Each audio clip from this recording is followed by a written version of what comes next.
안녕하세요. 단밤이에요.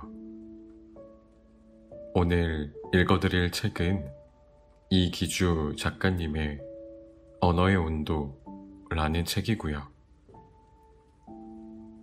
이 작가분은 일상에서 발견한 의미 있는 말과 글, 단어의 어원과 유래, 그런 언어가 지닌 소중함과 절실함을 책에 담았다고 합니다.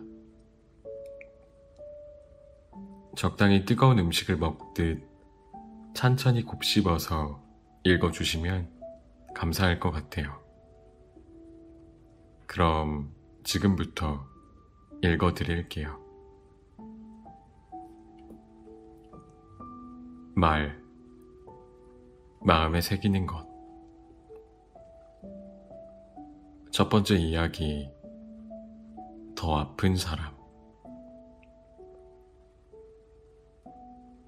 버스나 지하철에 몸을 실으면 몹쓸 버릇이 발동한다. 귀를 쫑긋 세운 채 나와 관계없는 사람들의 대화를 엿듣곤 한다. 그들이 무심코 교환하는 말 한마디, 끄적이는 문장 한 줄에 절절한 사연이 도사리고 있을 것 같기 때문이다. 꽤 의미 있는 대화가 귓속으로 스며들 때면 어로에 나갔다가 만선의 기쁨을 안고 귀향하는 어부처럼 괜스레 마음이 들뜨곤 한다. 일상이라는 바다에서 귀한 물고기를 건져 올린 기분이다. 언젠가 2호선 홍대 입구역에서 지하철에 몸을 실었다. 맞은편 좌석에 앉아있는 할머니와 손자가 눈에 들어왔는데 자세히 보니 꼬마의 안색이 좋지 않았다. 할머니 손에는 약봉지가 들려 있었다. 병원에 다녀오는 듯 했다. 할머니가 손자 이마에 손을 올려보더니 웃으며 말했다. 아직 열이 있네. 저녁 먹고 약 먹자. 손자는 커다란 눈을 끔뻑거리며 대꾸했다. 네, 그럴게요, 할머니. 그런데 할머니는 내가 아픈 걸 어떻게 그리 잘 알아요? 순간 난 할머니 입에서 나올 수 있는 대답의 유형을 몇 가지 예상해 보았다. 나이가 들면 자연스럽게 알게 된다. 라거나 할머니는 다 알지. 같은 식으로 말하지 않았을까 생각했다. 아니었다. 내 어설픈 예상은 철저하게 빗나갔다. 할머니는 손자의 헝클어진 앞머리를 쓸어 넘기며 말했다. 그게 말이지. 아픈 사람을 알아보는 건 더 아픈 사람이란다. 상처를 겪어본 사람은 안다. 그 상처의 깊이와 넓이와 끔찍함을. 그래서 다른 사람의 몸과 마음에서 자신이 겪은 것과 비슷한 상처가 보이면 남보다 재빨리 알아챈다. 상처가 남긴 흉터를 알아보는 눈이 생긴다. 그리고 아파봤기 때문에 다른 사람을 아프지 않게 할 수도 있다. 어린 손자에게 할머니가 알려주려고 한 것도 이런 이치가 아니었을까?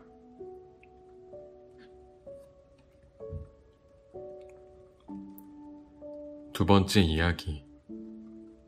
말도 의술이 될 수 있을까?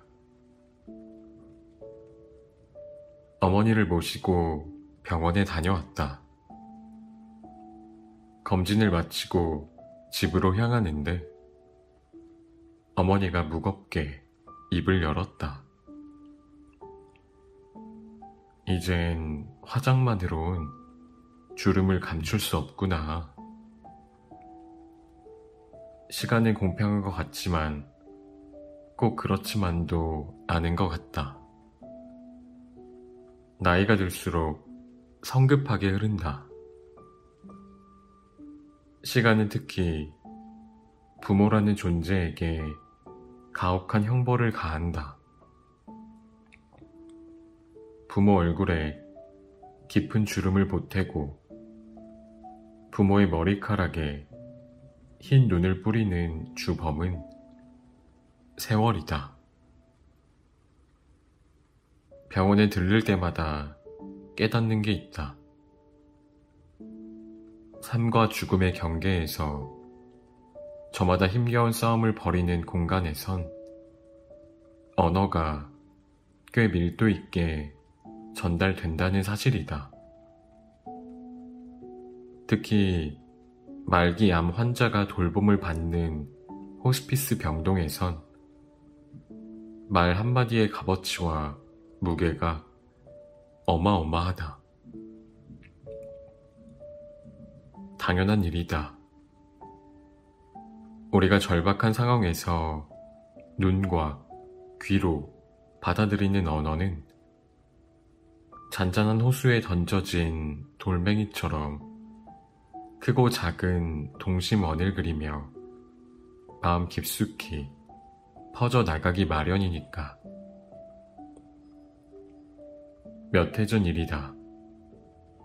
일산에 있는 병원에서 어머니가 수술을 받았다. 진료 과정은 다른 병원과 별 차이가 없었는데 의료진이 환자를 부르는 호칭이 다소 낯설게 느껴졌다. 한 번은 나이 지긋한 의사가 회진차 병실에 들어왔는데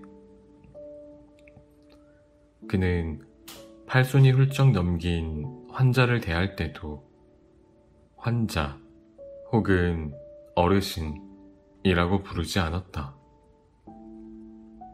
박 원사님, 김 여사님 하고 인사를 건넸다.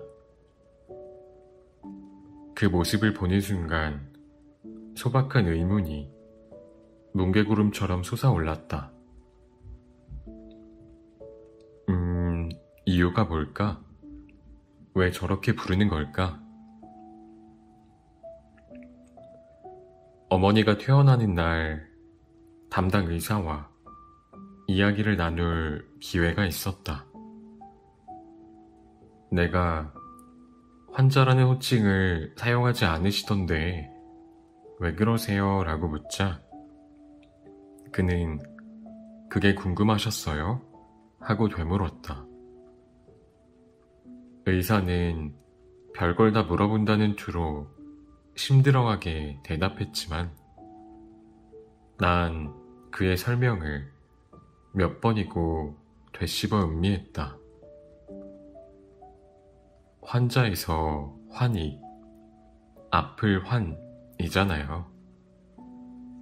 자꾸 환자라고 하면 더 아파요. 게다가 할머니 할아버지 같은 호칭 싫어하는 분도 많아요. 그래서 은퇴 전 직함을 불러드리죠. 그러면 병마와 싸우려는 의지를 더 굳게 다지시는 것 같아요.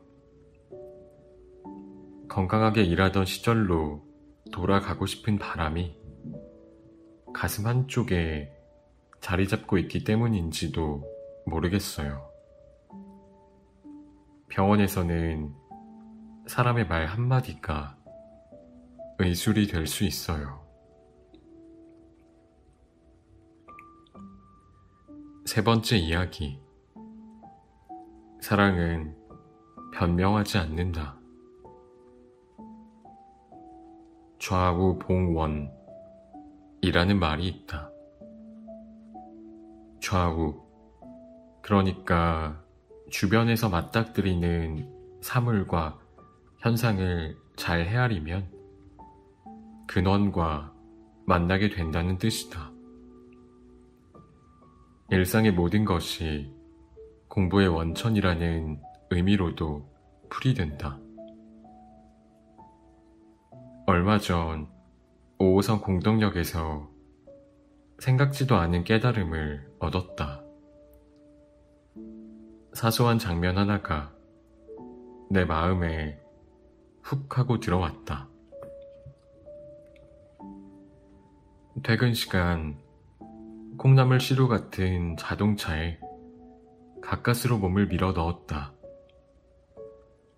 혹시나 했는데 역시나였다. 빈자리가 없었다. 승객들을 둘러봤다. 절반은 고개를 푹 숙인 채 뭔가를 들여다보고 있었고, 어떤 이들은 전화를 걸거나 동승한 사람과 왁자지껄 이야기꽃을 피우고 있었다. 경로석에 앉은 노 부부의 모습이 눈에 들어왔다. 백발이 성성한 할아버지가 할머니 옆에서 휴대폰으로 뉴스를 보고 있었는데 제법 시끄러웠다. 게다가 어르신은 뉴스 한 꼭지가 끝날 때마다 어허, 이런 등의 추임새를 꽤 격렬하게 넣었다. 휴대폰에서 흘러나오는 앵커 멘트와 어르신의 소리가 객차를 점령하다시피 했다.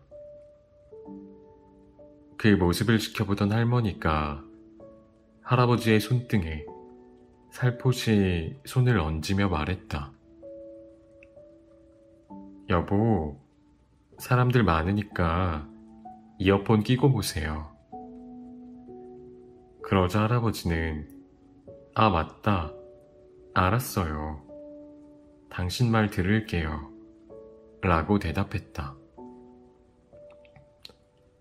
그러고는 주머니에서 주섬주섬 이어폰을 꺼내더니 보일 듯 말 듯한 엷은 미소를 지으며 천천히 귀에 꽂았다. 일련의 동작이 마지못해 하는 행동은 아닌 듯 했다. 그 모습을 보는 순간 당신 말 들을게요 라는 어르신의 한마디가 내 귀에는 여전히 당신을 사랑하오 라는 문장으로 들렸다. 흔히들 말한다. 상대가 원하는 걸 해주는 것이 사랑이고, 하지만 그건 작은 사랑일지도 모른다. 상대가 싫어하는 걸 하지 않는 것이 큰 사랑이 아닐까? 사랑의 본질이 그렇다. 사랑은 함부로 변명하지 않는다. 사랑은 순간의 상황을 모면하기 위해 이리저리 돌려 말하거나 방패막이가 될 만한 부차적인 이유를 내세우지 않는다. 사랑은 핑계를 댈 시간에 둘 사이를 가로막는 문턱을 넘어가며 서로에게 향한다.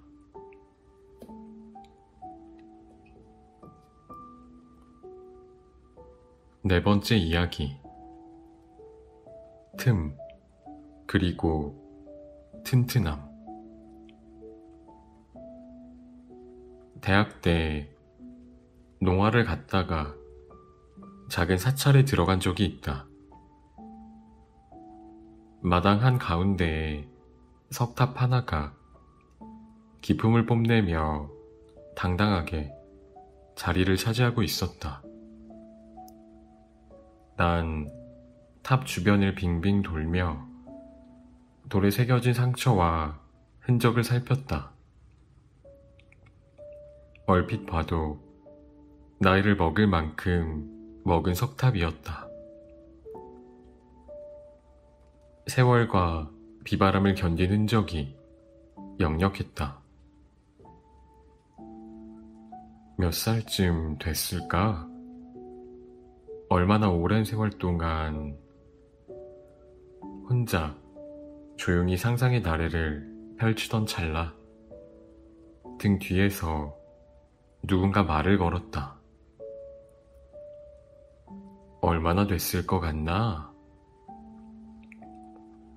주지 스님인 듯했다. 그는 하루에도 서너 번씩 마주치는 옆집 아이에게 안부 인사를 건네듯 편안한 말투로 말을 이었다. 이곳에 있는 성물은 수백 년 이상 된 것들이 대부분이야. 참, 이런 탑을 만들 땐 묘한 틈을 줘야 해. 네? 틈이라고 하셨나요? 그래. 탑이 너무 빽빽하거나 오밀조밀하면 비바람을 견디지 못하고 뿍싹 내려앉자. 어디 탑만 그렇겠나. 뭐든 틈이 있어야 튼튼한 법이지. 스님이 들려준 설명이 건축학적으로 타당한지는 잘 모르겠으나 그 이야기를 듣자마자 그동안 내 삶에서 속절없이 무너져 내렸던 감정과 관계가 주마등처럼 스쳐 지나갔다. 돌이켜보니 지나치게 완벽을 기하는 과정에서 중심을 잃고 넘어지게 만든 대상이 셀 수 없이 많았던 것 같다. 틈은 중요하다. 어쩌면 채우고 메우는 일보다 더 중요한지 모르겠다. 다만 틈을 만드는 일이 어렵게 느껴지는 건 그때나 지금이나 매 한 가지다.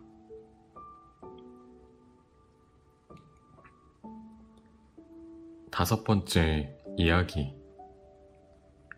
말의 무덤, 언총. 그런 날이 있다. 입을 닫을 수 없고 혀를 감추지 못하는 날. 입술 근육 좀 풀어줘야 적성이 풀리는 날. 그런 날이면 마음 한구석에서 교만이 독사처럼 꿈틀거린다. 내가 내뱉은 말을 합리화하기 위해 거짓말을 보태게 되고 상대의 말보다 내 말이 중요하므로 남의 말꼬리를 잡거나 말 허리를 자르는 빈도도 높아진다. 필요 이상으로 말이 많아지는 이른바 다언증이 도질되면 경북 예천군에 있는 언총이라는 말 무덤을 떠올리곤 한다. 갈리는 말이 아니라 입에서 나오는 말을 파묻는 고분이다. 언총은 한마디로 침묵의 상징이다. 마을이 흉흉한 일에 휩싸일 때마다 여러 문중 사람이 언총에 모여 기분 나쁘게 들릴지 모르겠지만 으로 시작하는 쓸데없는 말과 그쪽 걱정돼서 하는 얘기인데요 처럼 이웃을 함부로 비난하는 말을 한데 모아 구덩이에 파묻었다. 말 장례를 치른 셈인데, 그러면 신기하게도 다툼질과 언쟁이 수그러들었다고 한다. 우린 늘 무엇을 말하느냐에 정신이 팔린 채 살아간다. 하지만 어떤 말을 하느냐보다 어떻게 말하느냐가 중요하고, 어떻게 말하느냐보다 때론 어떤 말을 하지 않느냐가 더 중요한 법이다. 입을 닫는 법을 배우지 않고서는 잘 말할 수 없는지도 모른다. 그래서 가끔은 내 언어의 총량에 관해 고민한다. 다원이 실언으로 가는 지름길이 될 수 있다는 사실을 망각하지 않으려 한다. 그리고 종종 가슴에 손을 얹고 스스로에게 물어본다. 말 무덤에 묻어야 할 말을 소중한 사람의 가슴에 묻으며 사는 건 아닌지. 6번째 이야기. 그냥 한번 걸어봤다. 버스 안에서 이른쯤 돼 보이는 어르신이 휴대전화를 매만지며 휴 하고 한숨을 크게 내쉬는 모습을 보았다. 어찌된 일인지 창밖 풍경과 전화기를 번갈아 바라보기만 할 뿐 통화 버튼을 누르지 못하고 있었다. 10분쯤 지났을까? 어르신은 조심스레 전화기를 귀에 가져다 댔다. 우연히 통화 내용을 엿들었는데 시집간 딸에게 전화를 거는 듯 했다. 아비다, 잘 지내? 한번 걸어봤다. 대개 부모는, 특히 자식과 멀리 떨어져 사는 부모는 한 번 걸었다는 인사말로 전화 통화를 시작하는 경우가 많은 것 같다. 왜 그러는 걸까? 정말 일상이 지루하고 재미가 없어서 그냥 무의식적으로 아무 이유 없이 통화 버튼을 눌러보는 것일까? 심심해서? 그럴 리 없다. 정상적인 부모가 자식에게 취하는 모든 행동에는 나름의 이유가 있다고 나는 생각한다. 내 추측은 이렇다. 당신의 전화가 자식의 일상을 방해하는 게 아닐까 하는 염려 때문에 한번 걸어봤다는 상투적인 멘트를 꺼내며 말문을 여는 것이 아닐까? 행여나 자식이 아버지, 지금 회사라서 전화를 받기가 곤란해요 하고 말하더라도 괜찮아, 그냥 걸어본 거니까 라는 식으로 아쉬움을 드러내지 않으면서 덤덤하게 전화를 끊을 수 있기 때문은 아닐까? 그냥 걸었다는 말의 무게는 생각보다 무겁고 표현의 온도는 잠옷 따뜻하다. 그 말 속에는 안 본지 오래됐구나. 이번 주말에 집에 들려주렴. 보고 싶구나. 사랑한다. 같은 그런 뜻이 오롯이 녹아있기 마련이다. 주변을 보면 속 깊은 자식들은 부모의 이런 속마음을 잘 헤아리는 듯하다. 그래서 그냥 한번 걸어봤다는 부모의 목소리를 듣는 순간 평소보다 더 살갑게 전화를 받는다. 전화기가 얼굴에 닿을 정도로 귀를 바짝 가져다 든다. 거리에서 혹은 카페에서 그냥 으로 시작하는 문장이 청아하게 들려올 때가 많다.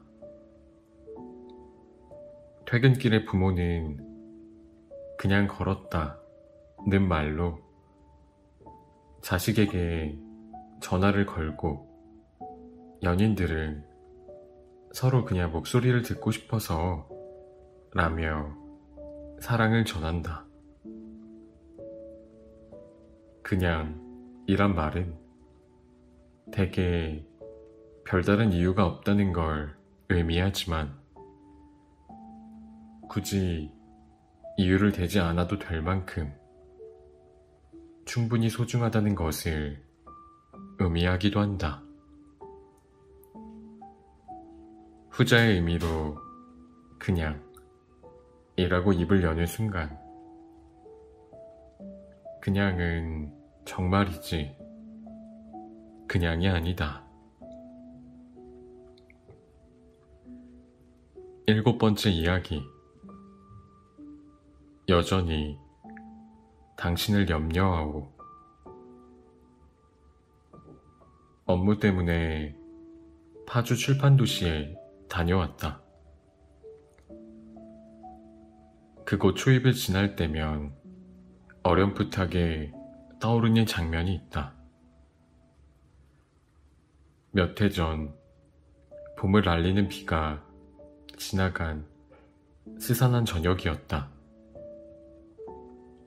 출판 도시에서 일을 보고 차를 몰아 자유로에 진입했다. 어지럽게 널린 파편 사이로 찌그러진 승용차 몇 대가 보였다.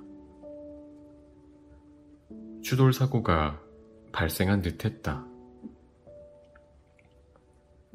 맨 앞 차량에서 허리가 조금 굽은 어르신이 걸어 나와서는 다른 차량 운전자와 잠깐 얘기를 나눈 뒤 곧장 조수석으로 달려갔다. 승용차의 파손 상태는 살피지도 않았다. 더 시급한 것이 아니면 더 소중한 것이 있었던 거다. 내 기억 속에 선명하게 각인된 건 그 다음 장면이다. 어르신이 내린 차량의 뒷좌석에서 작은 체구의 할머니가 몸을 웅크린 채 파르르 떨고 있었다. 잠시 뒤 어르신은 문을 열어젖힌 다음 두 팔을 벌려 할머니를 살포시 안았다. 그 모습은 마치 세월이 흘렀지만 난 여전히 당신을 염려하오 라고 온 몸으로 말하는 것처럼 보였다. 한 달쯤 지났을까? 마음이 통하는 지인들과 술자리를 가졌다.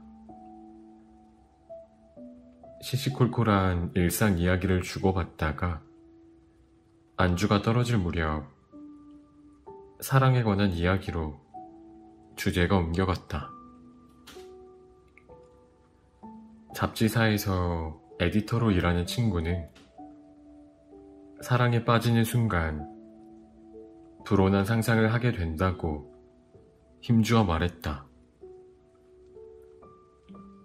누군가를 좋아하면 상대의 낯은 물론이고 상대의 밤도 갖고 싶은 욕망에 사로잡히는 법이지.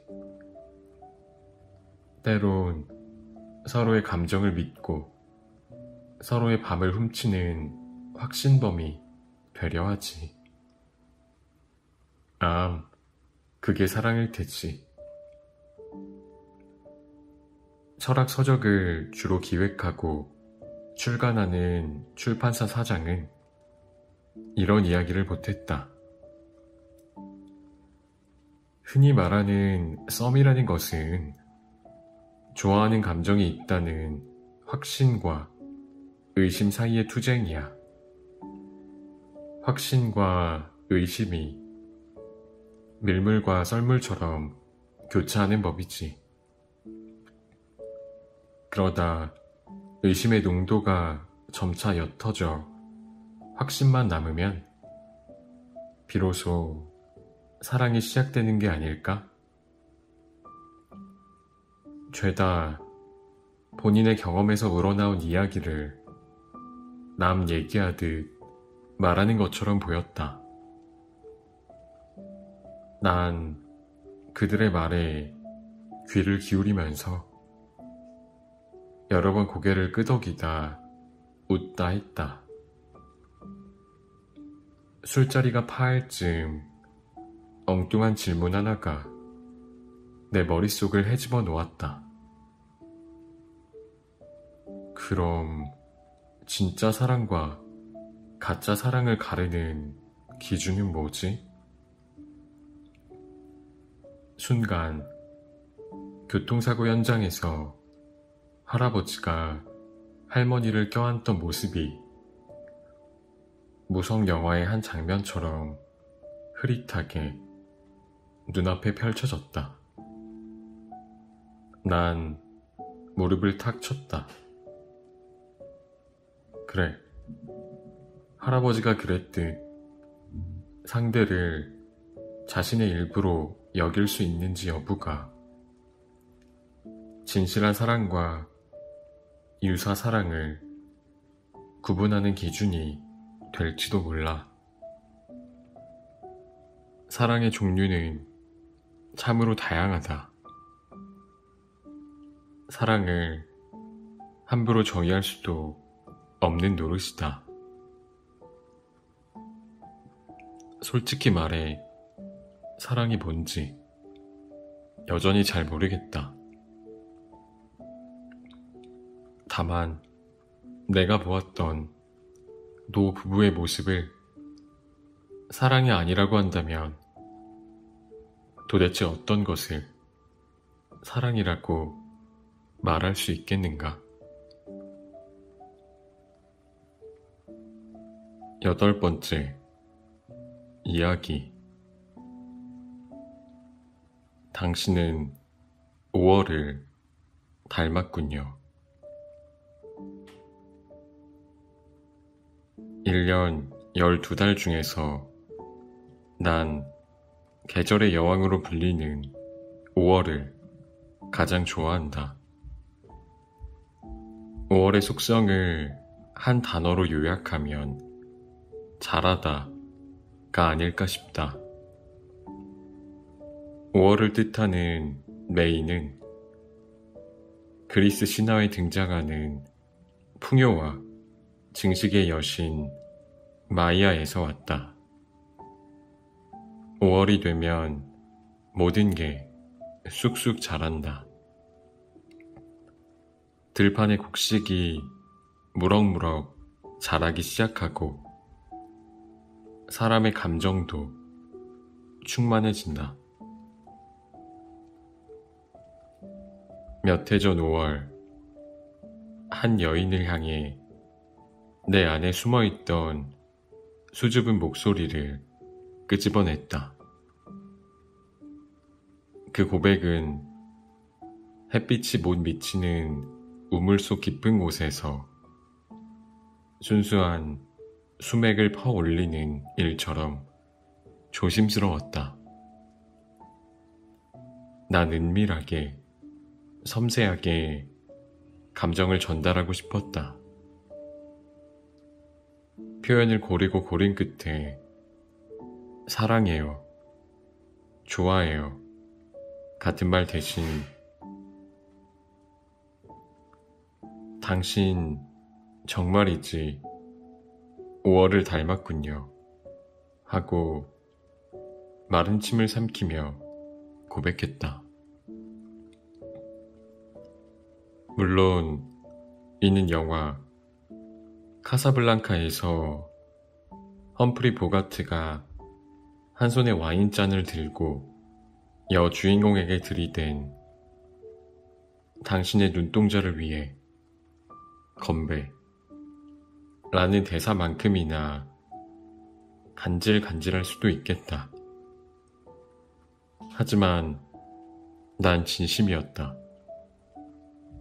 진심은 인간이 행하는 거의 모든 행위에 면죄부를 제공한다. 더군다나 사랑이란 감정은 은유와 무척 닮았다. 사랑이 싹트면 아무리 목석 같은 사람도 내 마음은 호수요 식의 은유적 문장을 습관적으로 동원해 연정을 드러내곤 한다. 마음이라는 종이 위에 시적인 표현이 시도 때도 없이 자라기 때문이다. 몇몇 작가들도 이야기하지 않았던가? 사랑은 메타포로 시작된다. 라고.